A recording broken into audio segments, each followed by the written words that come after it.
लग रहा हो कि बहुत टफ है, इसलिए तमाम तोप, बंदूक, राइफल सब एक साथ जमा कर रहे हैं। बिहार में सारे दल इकट्ठे हुए कि नरेंद्र मोदी के सामने कोई नहीं है। ये डेमोक्रेसी में भी ऐसा होता है क्या? सही 7 दल जब एकजुट हैं तो फिर अता पता कहाँ रहेगा इन लोगों का? इन लोग माने किस बात की? वो पूछना कि आपका एजेंडा क्या है? नहीं, यहाँ पर एजेंडा क्या है? नमस्कार, मेरा नाम आलोक है। आप लाइव स्ट्रीम देख रहे हैं। बिहार विधानसभा की 2 सीटों पर उपचुनाव होने हैं। मोकामा में और गोपालगंज में 3 नवंबर को वोटिंग होनी है। इस वक्त हमारे साथ बिहार सरकार के मंत्री आलोक मेहता हैं। आप भी गोपालगंज मोकामा जा रहे हैं, दौरा शुरू हो चुका है। लेकिन चैलेंज ये है कि इस बार बीजेपी ने 40 नेताओं को, संजय जायसवाल हो, नित्यानंद राय हो, या तमाम जितने बड़े नेता हैं सबको उतार दिया है। गलियों में घूम रहे हैं जगह बिहार के जितने बीजेपी के नेता हैं।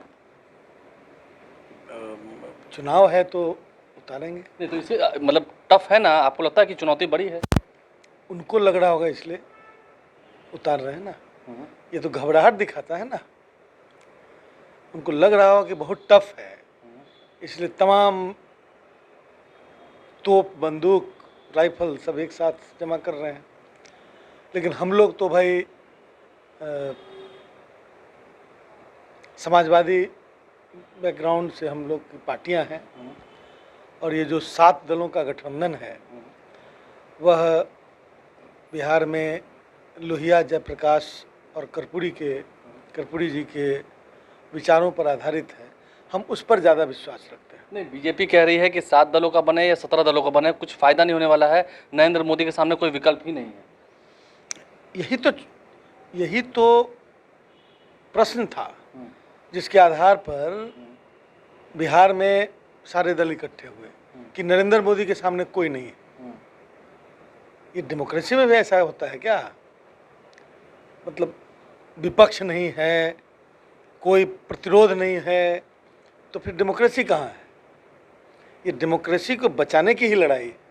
मुझे लगता है कि कोई समझता है कि मेरे अलावा कोई नहीं है, और जनता समझती है कि यह डेमोक्रेसी के डिटोरिएशन की पराकाष्ठा है। लगता है आपको कि गोपालगंज और मोकामा में आपकी जीत होने जा रही है, तय है? देखिए, कोई भी पार्टी से यदि आप पूछेंगे, मैं तो इस पार्टी का प्रधान महासचिव हूँ, तो कभी नहीं कहेगा कि मैं हार रहा हूँ। लेकिन मैं समझता हूँ कि यह चुनाव जनता की जीत है, और हार जीत को मैं अलग रखता हूँ।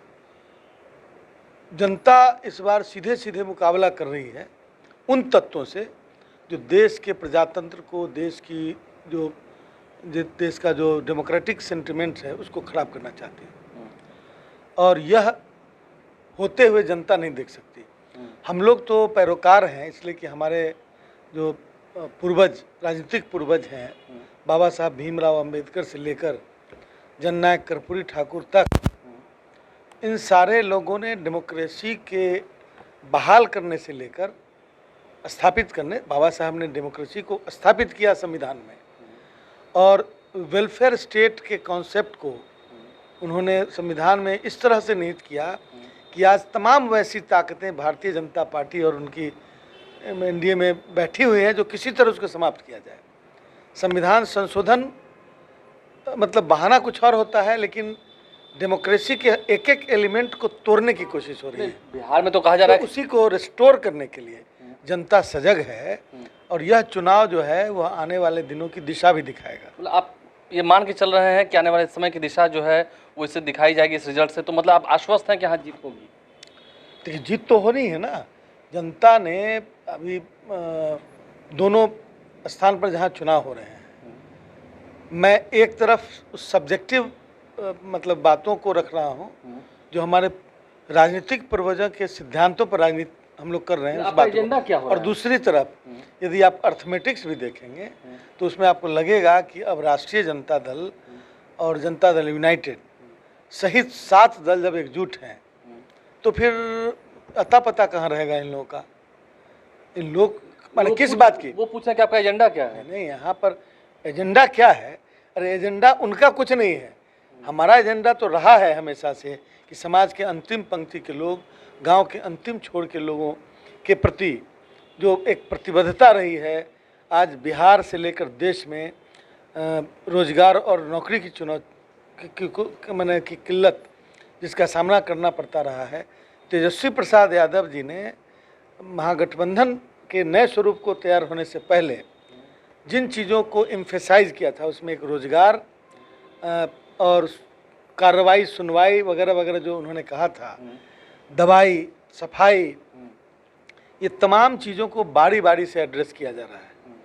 अभी हमारे विभाग के अंदर 4,500 नियुक्तियां की गई और अब हम 10,000 नियुक्तियां और अपने एक विभाग की बात कर रहा हूं करने जा रहे हैं। आप अपने विभाग में ये सब बिल्कुल, तो ये जो ड्राइव है वो क्या है, वो उसी कमिटमेंट को पूरा करने का एक मुहिम है। अंतिम सवाल, और इससे क्या होगा, इससे प्रभावित होंगे युवा जिनको रोजगार चाहिए था, जिनको वर्षों से झूठे वादे करके 2 करोड़ रोजगार प्रतिवर्ष, यानी कि 8 वर्ष हो गए, 16 करोड़ रोजगार मिलना चाहिए था जनता को, युवाओं को, देश के नौनिहाल मतलब जो युवा छात्र हैं उनको, लेकिन उनको ठेंगा दिखाया गया। और ये शुरुआत करके हम बताना चाह रहे हैं कि रोजगार ऐसे दिया जाता है, नौकरियां ऐसे दी जाती हैं। बिहार के अंदर जिन जिन चीज़ों जो ग्रे पॉइंट्स हैं उनको हम लोग बिंदुएं हैं जो जॉइंट्स हैं उनको हम लोग हैमर करने की कोशिश कर रहे हैं और बिहार एक बेहतर बिहार के रूप में आगे बढ़ेगा। ये विश्वास आम जनता को है। हमारा महागठबंधन जो है बिहार की जनता के सेंटिमेंट्स के आधार पर है, इसलिए हमें पूरा विश्वास है कि दोनों सीटों पर जनता इस बार उन लोगों को जवाब दे देगी। अंतिम सवाल है आपसे, अति पिछड़ा कार्ड अब खेला जा रहा है। ये कहा जा रहा है कि बिहार के अति पिछड़ों के साथ आप लोगों ने विश्वासघात किया, धोखा किया, नीतीश कुमार पर इल्ज़ाम लगाया जा रहा है, जो निकाय चुनाव टल गए और देश के प्रधानमंत्री अति पिछड़ा समाज से तो हैं, तो उन्हें आगे कर रहे हैं बीजेपी के लोग, तो आपको लोग को दिक्कत होती है। अभी ललन सिंह जी ने बताया था ना, कुछ बातें बताई थी, उन्होंने भैरूपिया कह देते हैं। मैं दूर नहीं मतलब पिछड़ा अति पिछड़ा के संदर्भ में तो मैं उसको दोहराना नहीं चाहता, लेकिन मैं ये कहना चाहता हूँ कि इनको कब से दर्द होने लगा पिछड़ा, अति पिछड़ा और दलित के प्रति। ये जितने एरोगेंट्स थे और जितने फांसीवादी लोग थे पहले, मतलब विभिन्न दलों में, तो सब एकत्रित हो चुके हैं एक दल में आजकल। और उन लोगों ने हमेशा वेलफेयर फैक्टर्स का विरोध किया है। जब आरक्षण की बात हो तो आरक्षण विरोधी आंदोलन का हिस्सा हो जाते हैं। जब महिला आरक्षण की बात हो, महिला आरक्षण की बात, और उसके अंदर रिजर्वेशन, इनसाइड रिजर्वेशन की बात हो तो उसमें उसके विरोधी हो जाते हैं। तो हर उस मोर्चे पर जो विरोधी रहे हैं वो आज इस बात को कहते हैं कि अति पिछड़ा और महादलित के हम विरोधी हैं। ये बेईमानी है। और हम हमेशा, चाहे लालू प्रसाद जी का शासनकाल रहा हो या फिर नीतीश कुमार जी का शासनकाल, इस पूरे पीरियड में वेलफेयर फैक्टर हमेशा प्रोमिनेंट रहा है। लालू प्रसाद जी ने समाज के अंतिम पंक्ति के लोगों को मुख्य धारा में डंके के चोट पर शामिल किया, और that was the foundation of social justice in Bihar. और उसका सुपर स्ट्रक्चर नीतीश कुमार ने बनाया। नीतीश कुमार जी ने ये जो पंचायती व्यवस्था है उसमें रिजर्वेशन देकर, नौकरियों में महिलाओं को रिजर्वेशन देकर ये सुपर स्ट्रक्चर बनाया। सोशल जस्टिस का की पूरी बिल्डिंग ये हमारे महागठबंधन के नेताओं की बनाई हुई है। इनका उसमें एक ईंट भी नहीं लगा हुआ है। और ये बात तक पहुंचा पाएंगे? मैं आप पर भरोसा है, मैं आपको बोल रहा हूँ तो ये गांव तक पहुँचेगा। और गांव तक पहुँचना नहीं, यहाँ पर जो आम जनता आजकल बहुत कॉन्शियस हो गई है, वो सिर्फ गोदी मीडिया वाली बात खाली नहीं सुनती है। वो अब आजकल डिफरेंट सोशल मीडिया के माध्यम से और जो डिसेंट्रलाइज्ड लेवल पे पॉलिटिकल मीटिंग्स होती हैं उनको सुनती है। घटनाक्रम किसी न किसी रूप में आम जनता तक जा रहा है। उनको धोखा बहुत नहीं दिया जा सकता है। चंद समय ऐसा हुआ करता था कि नौजवानों को जुमलों के आधार पर उद्वेलित कर दिया गया था। आज वो नौजवान सब जान रहे हैं। और यही वजह थी कि तेजस्वी प्रसाद जी के नेतृत्व में पिछले चुनाव में भारी वोट आया हम लोग को, और उसमें नौजवानों की भूमिका ज़्यादा थी।